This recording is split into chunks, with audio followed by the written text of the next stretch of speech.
नमस्कार दोस्तों। आज हमारे न्यूज़ चैनल पर सियाराम हल्दर मिश्रा जी हैं। इनका एक किताब बहुत ज़ोर शोर से आज चर्चा में चल रहा है, बुद्धिज्म और 2600, जिसमें बुद्ध के विष्णु अवतार के रूप में दिखाया है इन्होंने।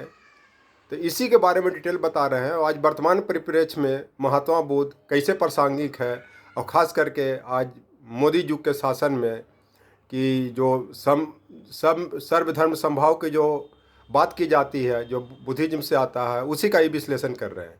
बताइए सियाराम मिश्रा हल्दर जी, बोलिए। Dear friends, today is Science Day.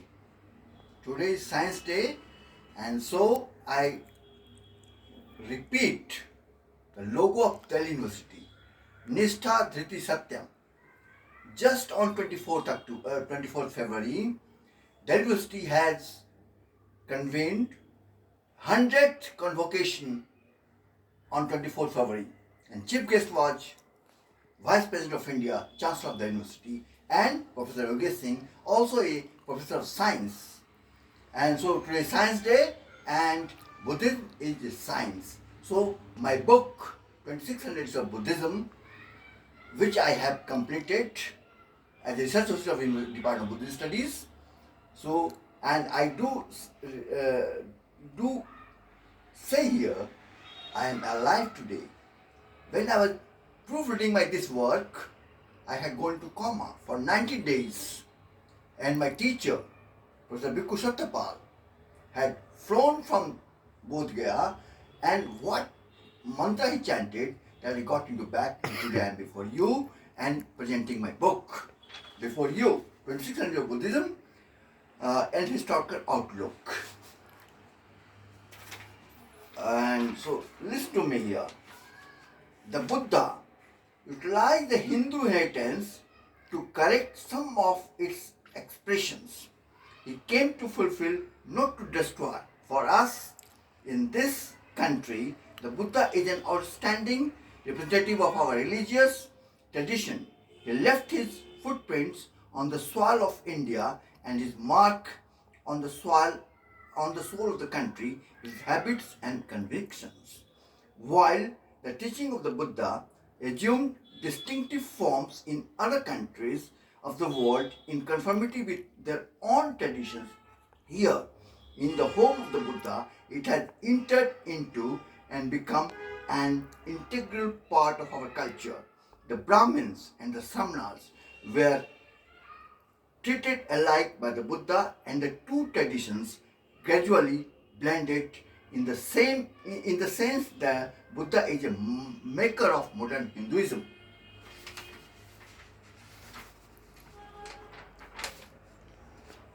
Buddhism did not start as a new and independent religion. It was an offshoot of the more ancient faith of the Hindus, perhaps a sin or a heresy. While on the fundamentals of metaphysics and ethics, the Buddha agreed with the faith he inherited.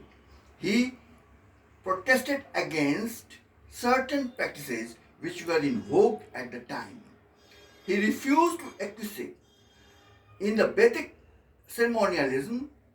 When he was asked to perform some of these rites, he said, "And as for your saying that for the sake of dharma, I should carry out the sacrificial ceremonies which are customary in my family and which bring the desired fruit.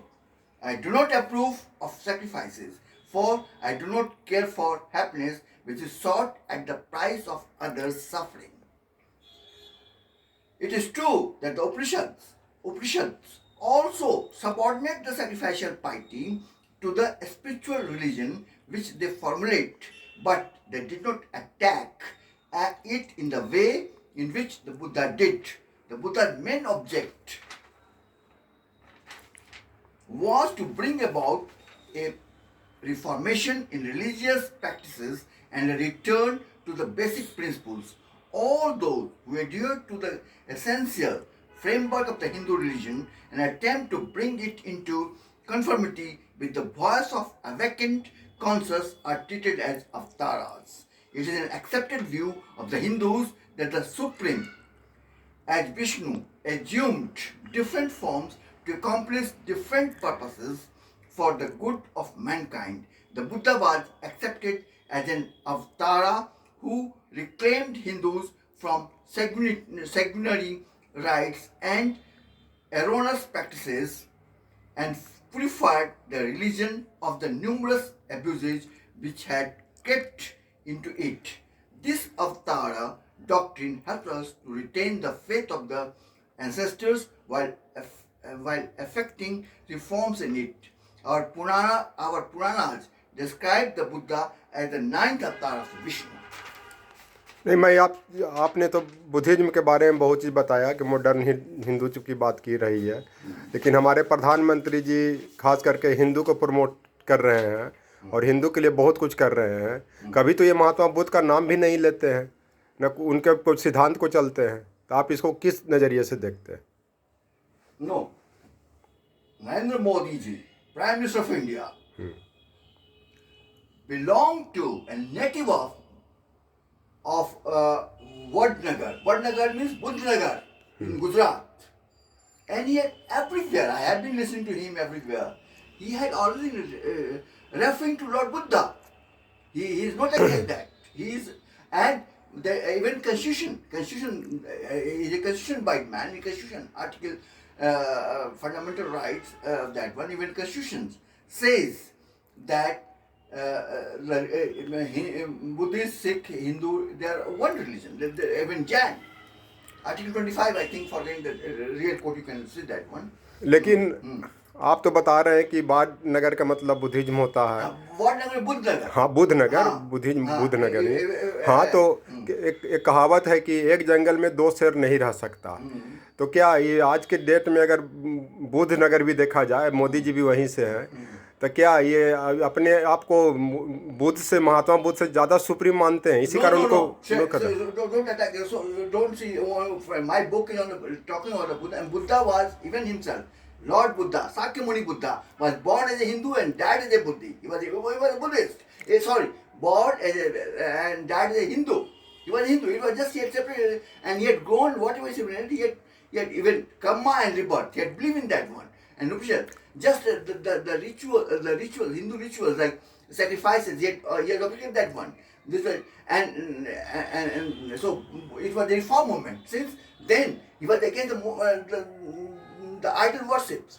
And so since then, you have been seeing the movement.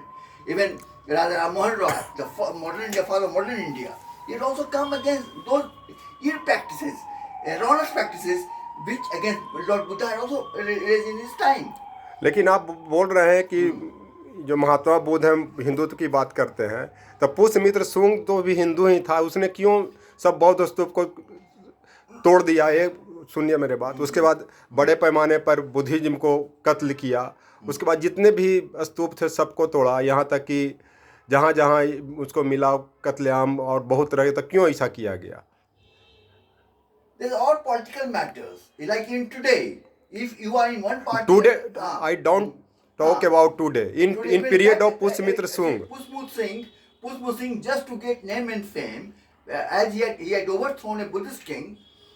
So just to become that one, so he said how he will become as popular, as famous as Asoka. So he tried that he had built the monasteries and stupas. So you destroy them, then you will get name and fame, either notorious or that. So that was the reason of that. That everyone wants to like try to impose their own practices, on image they want to build up. अच्छा, एक चीज़ और बताएं कि ये आज के परिप्रेक्ष्य में या आज के समय में सब लोग यही कहते हैं कि जितना भी मंदिर है, वो मंदिर के पहले स्तूप था, उस पर मस्जिद बनाया, फिर मंदिर बना। चाहे वो बोध गया में मठ का हो, चाहे अयोध्या में हो, चाहे बनारस में हो। तो फिर ये मंदिर पर अगर स्तूप निकल रहा है, तो फिर ये भी तो हिंदू का चीज़ है, तो फिर स्तूप की बात क्यों नहीं कर रहे हैं मोदी जी? मंदिर का ही क्यों बात कर रहे हैं, जबकि स्तूप भी पूजा स्थल है, मंदिर भी पूजा स्थल है?